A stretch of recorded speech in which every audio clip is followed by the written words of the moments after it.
ये जो 787 हुआ है, यदि इसकी सही जांच हो, जिसकी उम्मीद बहुत कम है, क्योंकि इस सरकार के बाद कोई भी जांच रिपोर्ट आज तक नहीं आई है।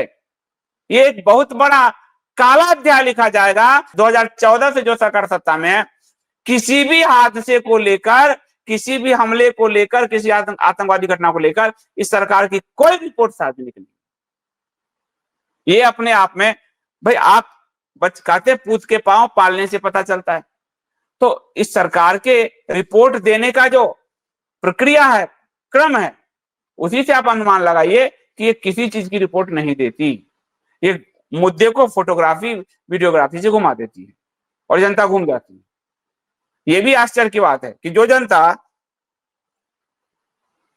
मैं भी उसमें शामिल हूं, मैं आपको दूध का धुला नहीं हूं, 176 करोड़ कांग्रेस के 2G स्पेक्ट्रम को हम लोगों ने भी उछाले, मैंने भी लिखे अखबार में, किताब में। आज वो 0 हो गया। कोर्ट ने कहा कि कोई 176 करोड़ का कोई घोटाला नहीं हुआ, सब बड़ी। आप समझ लीजिए। तो ये सरकार, इसी सरकार में कहा है सीबीआई कोर्ट ने, तो ये सरकार घोटालेबाजों को साफ करने में भी माहिर है। और एयर इंडिया को जिस व्यक्ति ने घाटे में पहुंचाया, पूर्व विमानन मंत्री प्रफुल्ल पटेल, उसके साथ गलवैया करके भी करने में भी ये सरकार शामिल है। और अडानी जी तो मोदी जी के तब से मित्र हैं जब फिक्की को 2 हिस्से में बांटने के लिए, गुजरात चैप्टर अलग करने के लिए अडानी ने 2002 के दंगे के बाद काम शुरू किया था।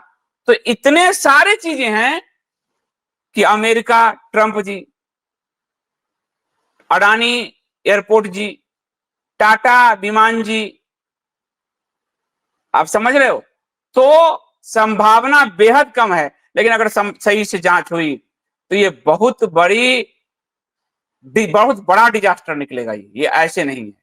ये फोटोग्राफ्स तो हो गए हैं बैठक के, और इस बैठक का परिणाम क्या आएगा ये तो राम जी ही जानते हैं।